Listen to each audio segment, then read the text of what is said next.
மயிலுண்டு பயமில்லை. கர்ம வினைகளை தீர்க்கும் தைப்பூச விரதம். இது என்ன? தைப்பூச விரதம் எல்லாருக்கும் தெரியும். கர்ம வினைகளை தீர்க்கும் தைப்பூச விரதம்னா என்ன அப்படிங்கிறத பார்க்க போகிறோம். அதை எப்படி கடைப்பிடிக்கணும் அப்படிங்கிறத பார்க்க போகிறோம்.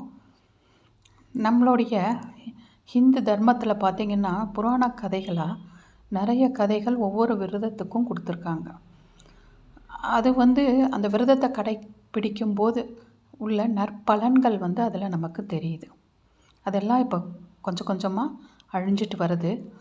அதுக்காக இந்த மாதிரி ஒவ்வொரு விரதத்துக்கும் ஒவ்வொரு பதிவுகள் கொடுக்கும்போது ஒரு சிலருக்கு தெரியாதவங்களுக்கு இந்த கருத்துக்கள் ரீச் ஆகுது அப்படிங்கிறது சொல்லலாம்.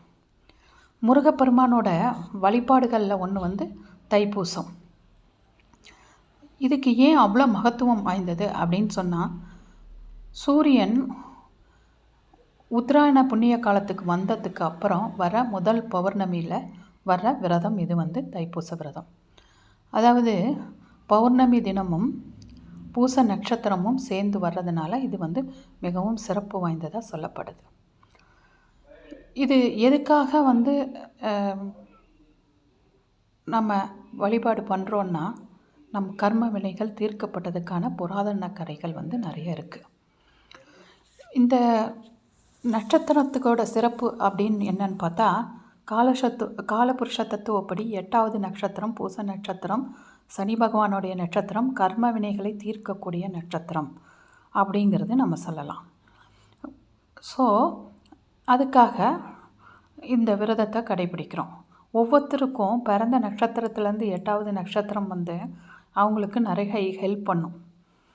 அது என்னென்னா மைத்ரேய தாரையில் வரும். நல்லா ஹெல்ப் பண்ணுங்கிறதுக்காக தான் 8வது நட்சத்திரம் மிகவும் சிறப்பு வாய்ந்ததாக நம்ம இதில் சொல்கிறோம்.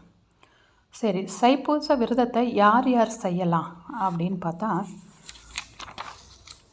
திருமணம் தாமதம் ஆகிறவங்க, குழந்தை பேர் லேட் ஆகிறவங்க, வேலை கிடைக்கணும்னு நினைக்கிறவங்க, முன்ஜென்ம கர்ம வினையினால தான் நோய்களால் அவஸ்தைப்படுறவங்க, கர்ம வினையினால் எதுவாவது நினச்சது நடக்காமல் இருக்கிறவங்க எல்லாருமே இந்த தைப்பூச விரதத்தை இருக்கலாம். எப்படி இருக்கணும்? தைப்பூச விரதம் எப்படி இருக்கணும் அப்படின்னா, காலையில் எழுந்து பிரம்ம முகூர்த்தத்தில் குளிச்சுட்டு ஒரு 6 தீபங்கள் முருகரை நினச்சி வீட்டில் ஏற்றி வச்சுட்டு அது இரவு 9 மணி வரை எரியிற மாதிரி பார்த்துக்கணும். இந்த 6 தீபங்கள் எதுக்காக போடுறோம் அப்படின்னா, 6 முகங்களான முருகப்பெருமான் அறுபடை வீட்டில் நம்ம ஏற்றுறதுக்காக கிடைக்கிற புண்ணியம் நமக்கு கிடைக்கும் அப்படிங்கிறதுனால நம்ம 6 தீபங்கள் ஏற்றுறோம். 2வது என்னென்னா, பகலில் பாலும் பழமும் சாப்பிட்டுட்டு சன்லைட்டு போயிட்டு மூன்லைட் வந்ததுக்கப்புறம், அதாவது பௌர்ணமி நிலவு வந்ததுக்கப்புறம் நிலவை பார்த்து கும்பிட்டுட்டு அப்புறம் நம்ம விரதத்தை சாப்பாடு சாப்பிட்டு முடிக்கலாம்.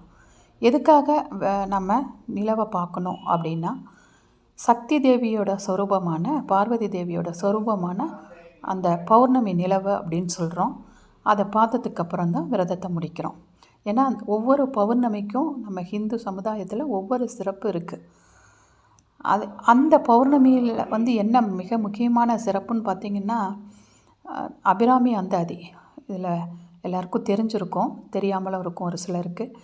அபிராமி அந்தாதி பாடிய அபிராமி பட்டர் பார்த்திங்கன்னா பௌர்ணமி வரும் அப்படின்னு சொல்லிடுவார். அமாவாசையான அன்றைய தினத்தில் பௌர்ணமி இன்றைக்கி வரும்னு சொல்லிடுவார்.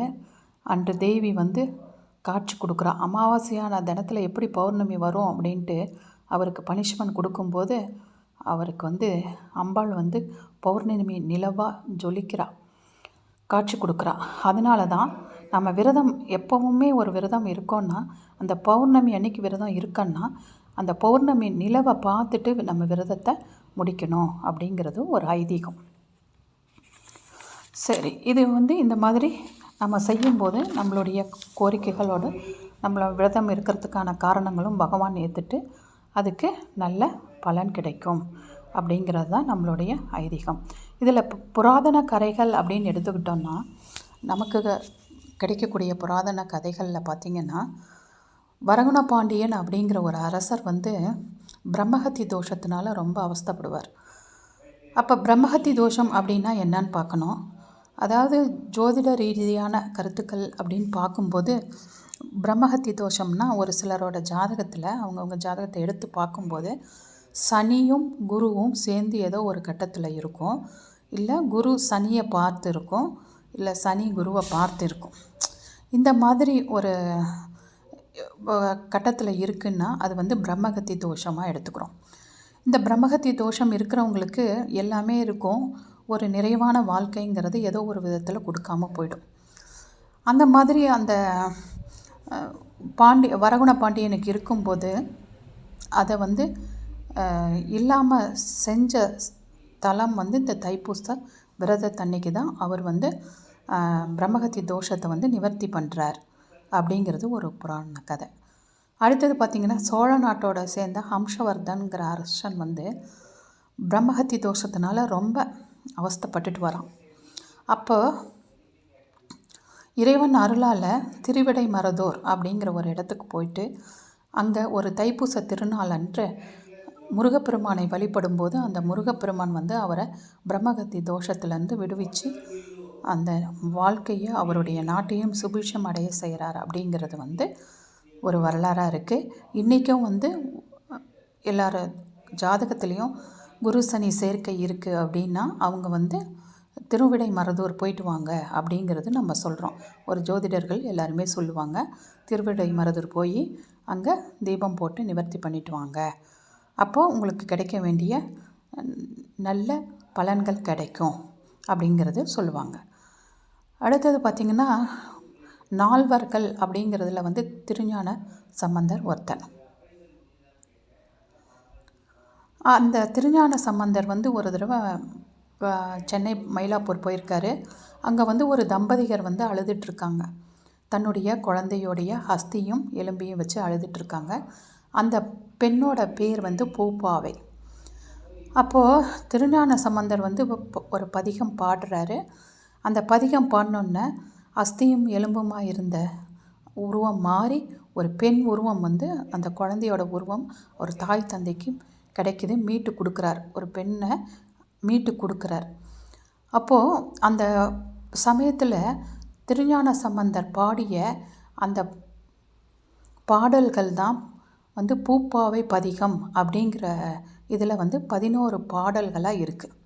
அந்த பூப்பாவை பதிகம் படிக்கும்போது அவ்வளோ ஒரு நல்ல ஒரு வைப்ரேஷன் கிடைக்கிது, எல்லா ஜென்ம கர்மாவும் தீருது அப்படிங்கிறது புராண காலத்தில் சொல்லப்பட்ட ஒரு நம்பிக்கை. அதனால் பிரம்மஹத்தி தோஷம் இருக்கிறவங்க மயிலாப்பூரும் போய் நம்ம அந்த திருமயிலை கபாலீஸ்வரரையும் பார்க்கலாம் அப்படிங்கிறது ஒரு புராண கதையை ஒட்டி வந்தது.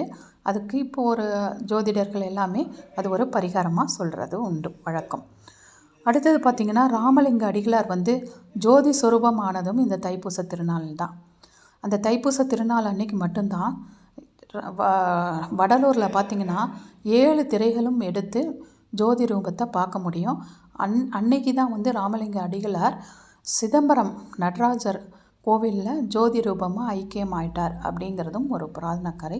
அதனால் ஒரு குருவுக்கும் இதில் ஒரு சிறப்பு மிக்கதாக இந்த ராமலிங்க அடிகளாரோட ஒரு புராதன கதை நமக்கு தெரியுது.